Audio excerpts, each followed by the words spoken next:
Bismillahirrahmanirrahim. Assalamualaikum warahmatullahi wabarakatuh. Alhamdulillah, nahmaduhu wa nasta'inuhu wa nastaghfiruhu wa natubu ilayh, wa na'udzu billahi min shururi anfusina wa min sayyiati a'malina. Man yahdihillahu fala mudilla lahu wa man yudlil fala hadiya lahu. Asyhadu an la ilaha illallah wahdahu la syarika lah, wa asyhadu anna Muhammadan abduhu wa rasuluhu la nabiyya ba'dah. Allahumma salli wa sallim ala habibina al-Mustafa sayyidina Muhammad ibn Abdullah wa ala alihi wa ashabihi wa mawalah. Amma ba'd. Faqala al-Imam al-Bukhari rahimahullah fi kitabi al-Adab al-Mufrad bab laysa al-wasil bil mukafi. Ma'asyiral muslimin wal muslimat, hafizakumullah.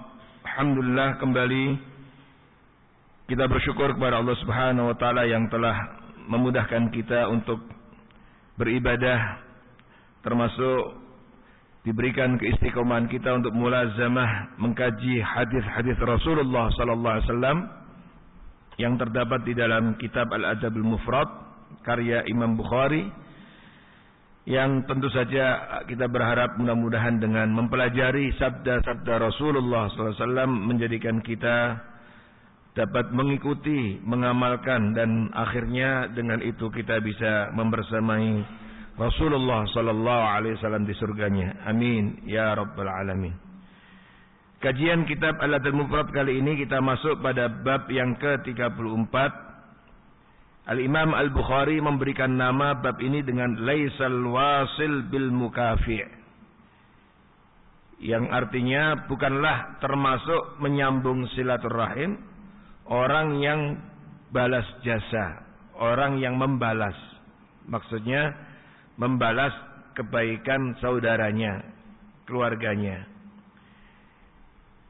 Bab ini untuk menegaskan kepada kita bahwa yang namanya silaturahim yang pahalanya besar, silaturahim yang merupakan wujud nyata takwa kepada Allah, silaturahim yang Nabi menjanjikan dilapangkan, dijembarkan, dimudahkan rezekinya dan dipanjangkan umurnya, silaturahim yang dipastikan akan memudahkan jalan ke surga yang pahalanya besar, itu ternyata bukan sekedar balas jasa.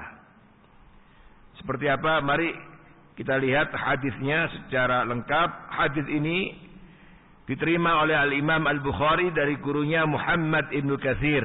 Qala akhbarana Sufyan anil A'mash Hasan bin Amr dan Fitr dari Mujahid an Abdullah ibn Amr, dari Abdullah ibn Amr ibn al-As.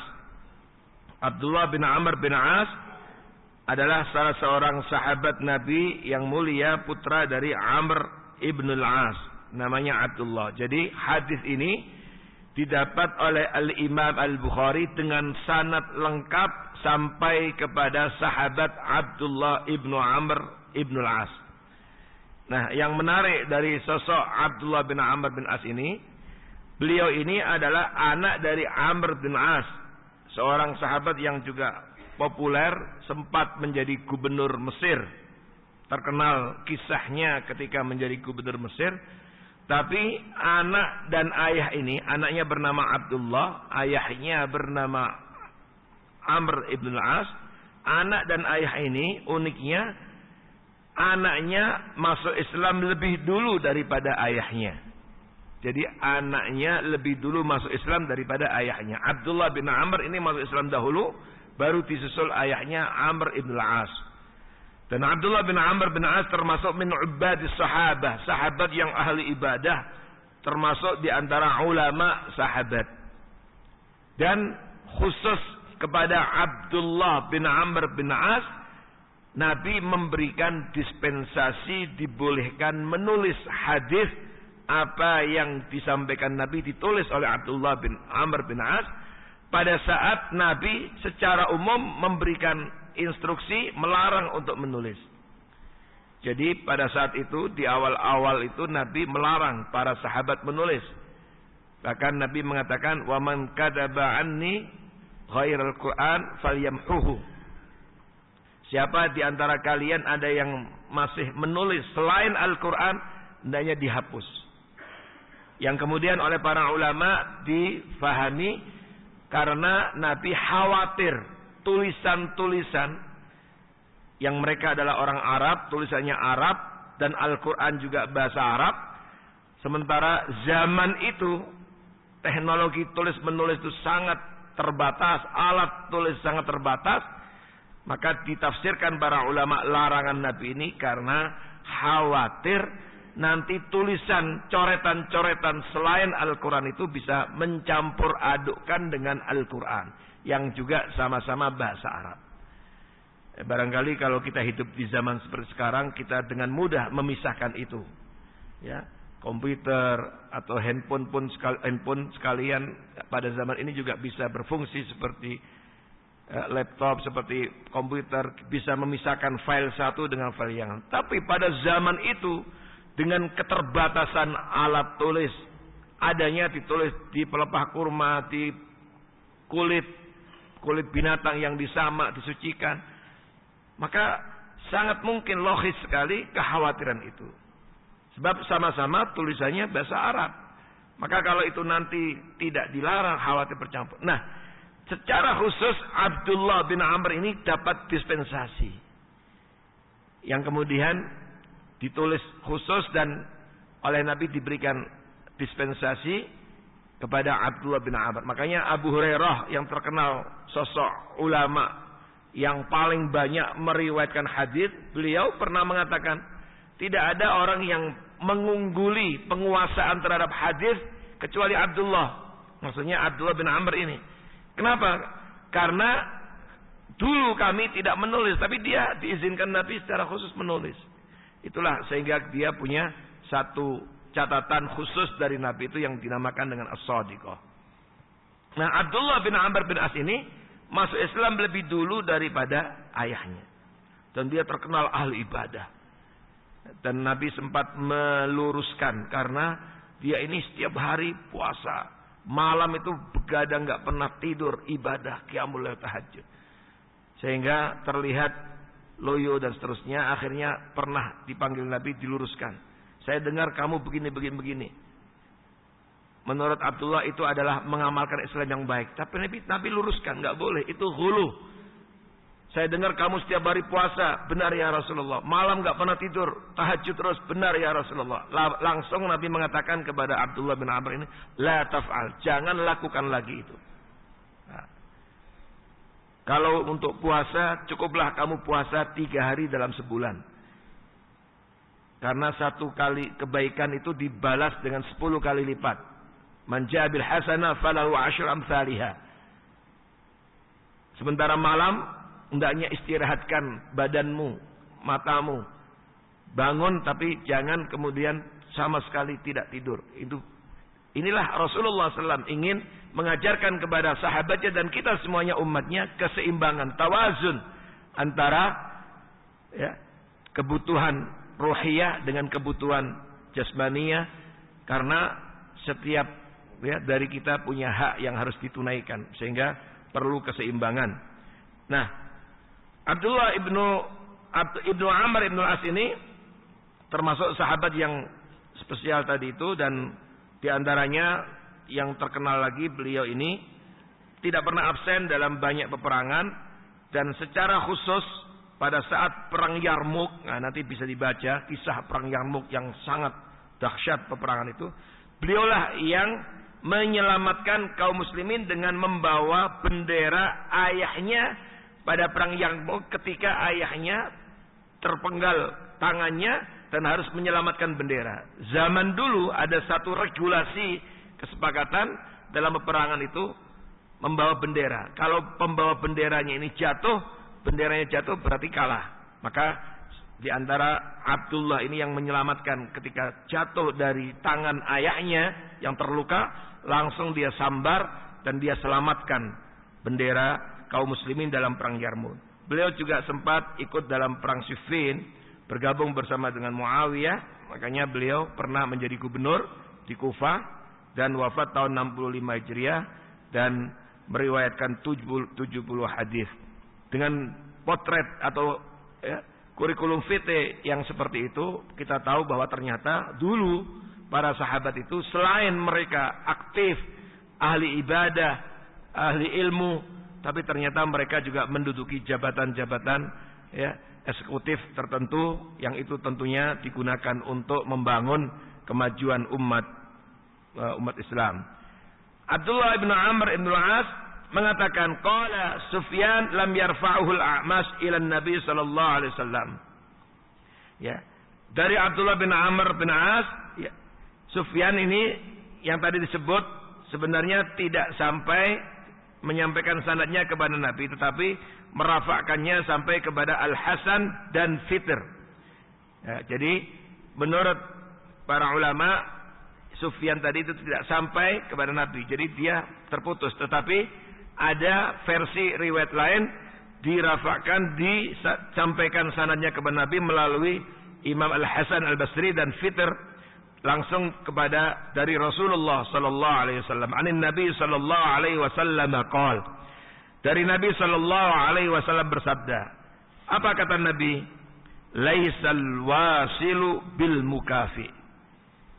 Tidaklah orang yang menyambung silaturahim itu adalah orang yang mukafi. Mukafi itu orang yang membalas kebaikan orang, dibalas dengan kebaikan. Itu belum dianggap orang yang menyambung silaturahim. Walakinnal wasila, tetapi orang yang menyambung silaturahim itu alladzi idza quti'at rahimah wasalaha.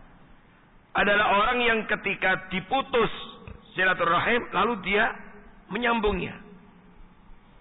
Inilah yang disebut dengan silaturahim. Hadis ini selain diriwayatkan Imam Bukhari dalam kitab Al-Adab Mufrad, juga diriwayatkan Imam Bukhari dalam kitab Sahih, sehingga validitas dan originalitas hadis ini bisa dipertanggungjawabkan. Nah, ma'asyiral muslimin hafizakumullah, melalui hadis ini kita bisa ambil satu pelajaran penting bahwa ternyata dalam urusan silaturahim itu manusia terbagi menjadi 3. Yang pertama, dan ini yang paling utama, yang disebut dengan al-wasil, orang yang menyambung silaturahim. Yang menyambung silaturahim ini, kata Nabi tadi, adalah ketika dia diputus, dia sambung. Jadi ketika ada keluarganya, saudaranya, kerabatnya, dia menjauhinya, tidak mau menegurnya, entah dengan satu dan lain alasan, kemudian memutusnya, maka dia tetap dengan istiqomah sabar menyambungnya, tetap mendatanginya, tetap menyapanya, padahal dia dapat perlakuan yang tidak baik atau diputus oleh saudaranya, oleh kerabatnya, tapi dia tetap nggak kapok, terus secara istiqomah menghubunginya, mendatanginya. Inilah yang disebut dengan wasil, kata Nabi, orang yang menyambung silaturahim. Makanya pantas balasannya itu besar, orang yang silaturahim. Karena apa yang dilakukannya itu tidak mudah. Banyak orang yang kadang-kadang gengsi atau mutus, ngapain saya datang, dia nggak pernah datang. Ngapain saya beri hadiah, dia juga nggak pernah perhatian dengan saya. Ngapain saya mendatangi undangannya, dia diundang juga nggak datang. Nah, jadi banyak orang yang kadang-kadang kapok atau memutus ketika melihat saudaranya memperlakukan dengan tidak baik, maka dia mundur. Kata Nabi, orang yang menyambung silaturahim adalah ketika diputus, ketika dijauhi oleh kerabatnya, dia malah terus menyambungnya. Inilah orang yang dianggap penyambung silaturahim. Makanya pahalanya besar. Dijanjikan rezekinya dilapangkan, dipanjangkan umurnya, dijamin orang yang silaturahim masuk surga. Wattaqullaha alladzi tasaaluna bihi wal arham. Dipastikan inilah orang-orang yang bertakwa. Maka tidak mudah, berat menerapkan ibadah silaturahim dalam kehidupan ini. Nah, yang kedua, berdasarkan hadis ini, laisal wasilu bil mukafi, bahwa yang namanya orang menyambung silaturahim itu bukan orang yang mukafi. Yang kedua, level yang kedua adalah al mukafi. Al mukafi itu apa? Al mukafi itu orang yang mau membalas jika direspon dengan baik, atau dalam bahasa yang gampang dipahami, balas jasa.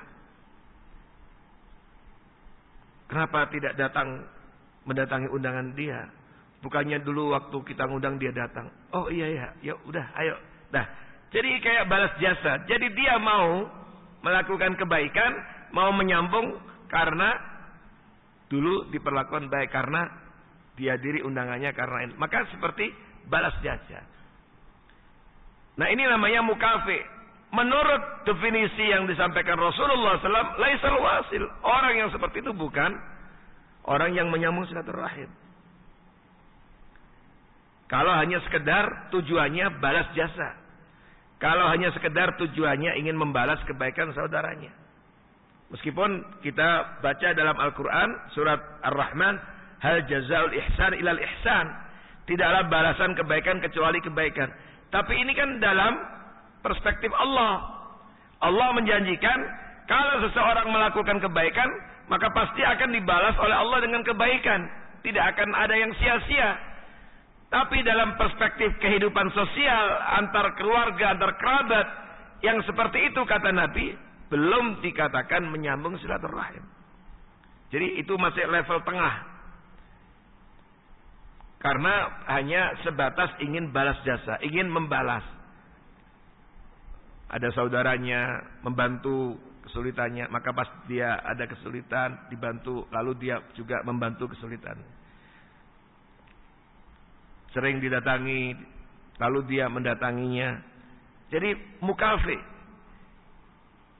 Dan tentu saja ini juga baik, tetapi belum sampai pada puncak kebaikan yang diinginkan dengan definisi silaturahim menurut perspektif nabawi, menurut pandangan Rasulullah SAW itu. Maka ya, orang yang mukafi ini yang menyambung hubungan rahim, ya. Dan dia mukafi itu hanya sekedar balas jasa. Ya. Ini yang sering kadang-kadang orang tidak enak. Nggak enak kalau nggak datang, dulu datang.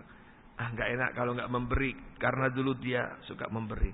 Nggak enak kalau menolong, karena dulu juga suka menolong.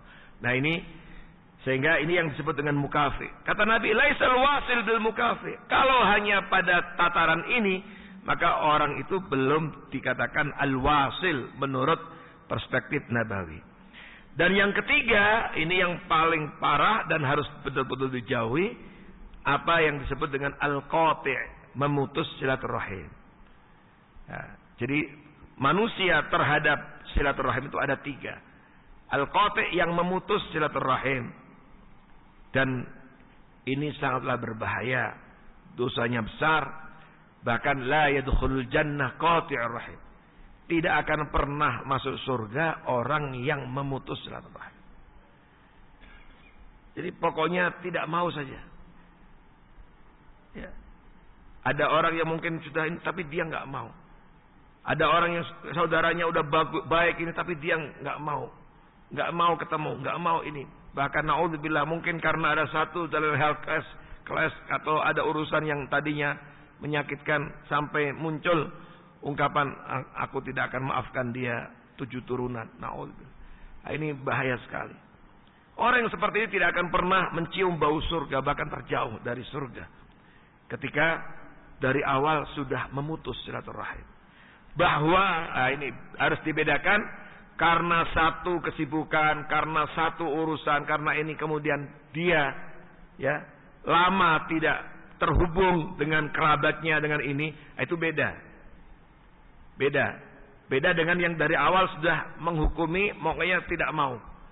Tapi kalau karena satu dan hal, mungkin karena kerja jauh, atau karena satu dan lain hal tidak bisa terhubung, ya mungkin tidak ada alat komunikasi terbatas, ini sehingga dia lama tidak terhubung, itu beda.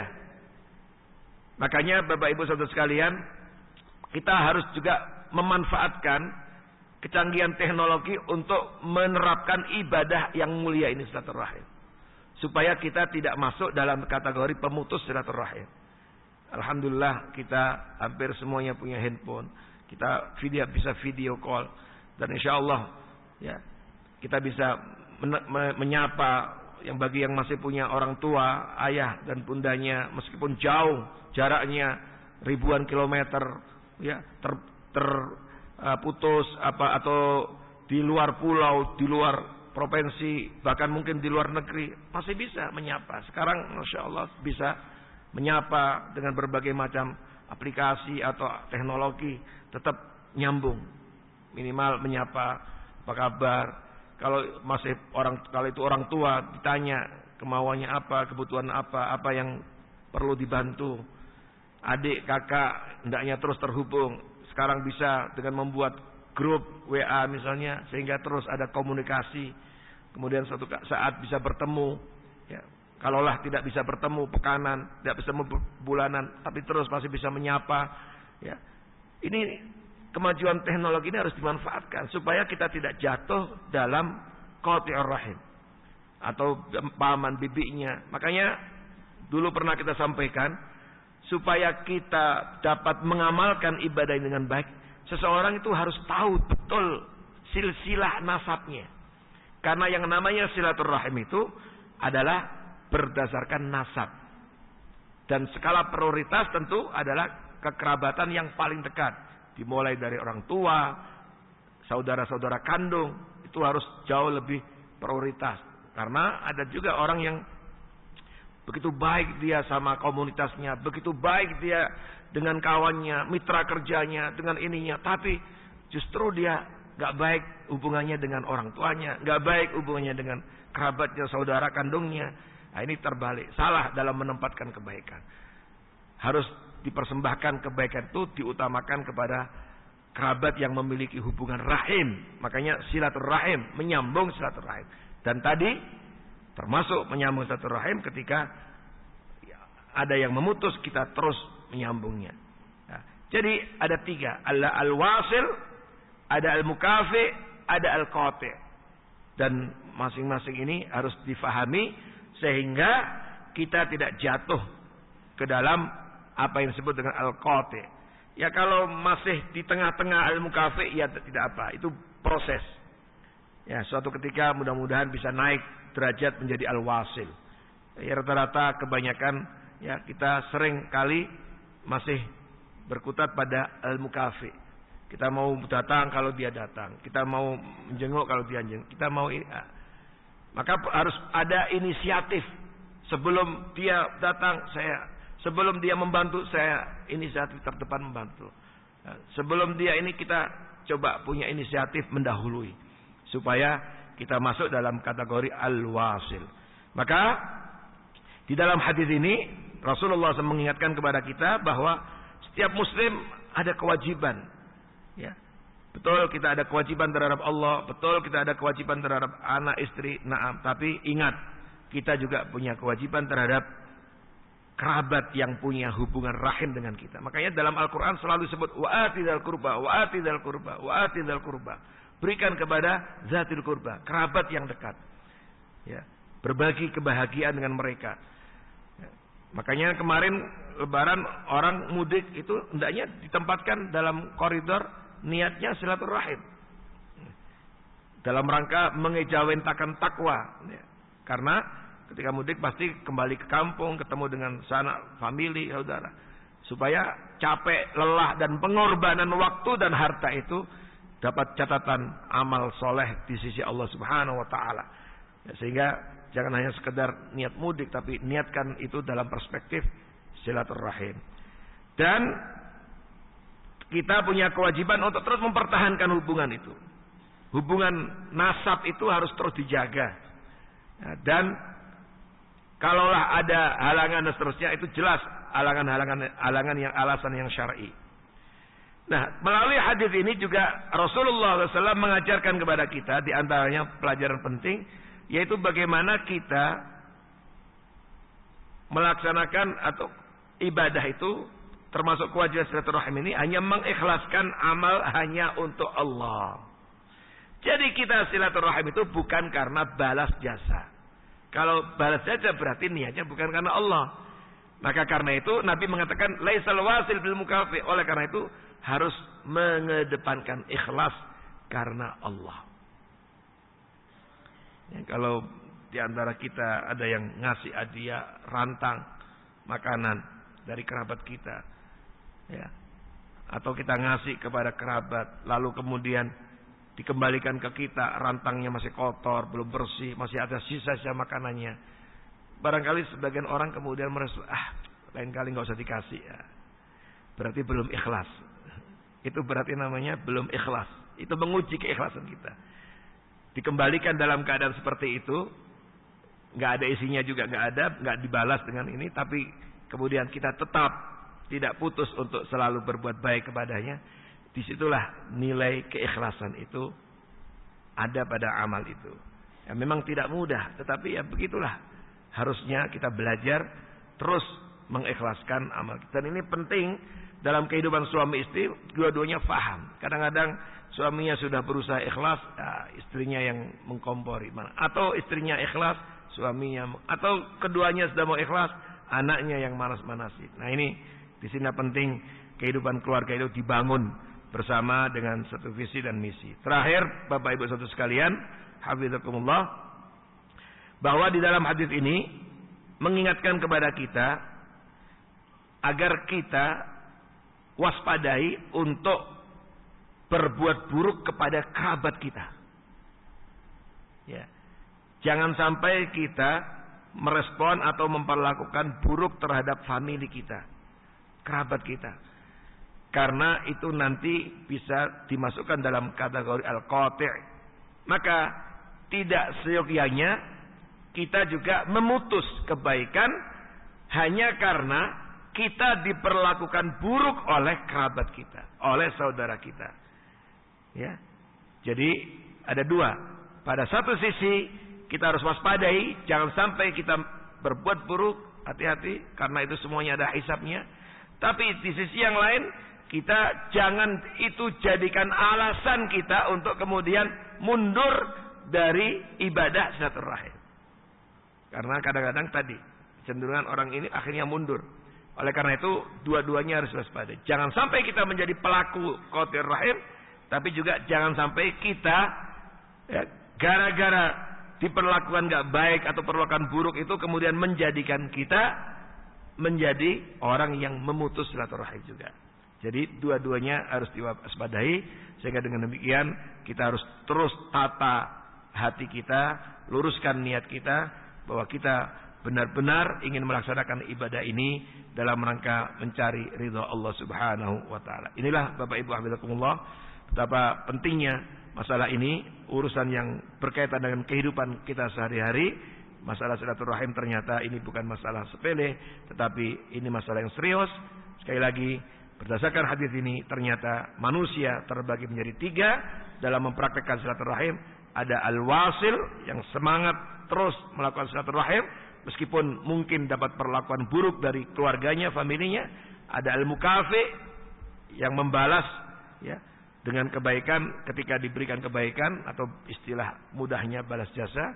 Ada al-qati', yaitu orang yang memutus silaturahim. Semoga Allah Subhanahu wa taala mudahkan kita untuk mengamalkan apa yang disampaikan Rasulullah SAW masuk dalam kategori al-wasil, sehingga Allah Subhanahu wa taala memberkahi rezeki kita, meluaskan rezeki kita dan memanjangkan umur kita. Karena itulah yang disampaikan Nabi, di antara faedah real dari silaturahim memperluas rezeki dan memanjangkan umur. Dan panjang umur, kata para ulama, bisa panjang umur hakiki ya, di atas rata-rata usia manusia, tapi juga ada panjang umur majazi kiasan.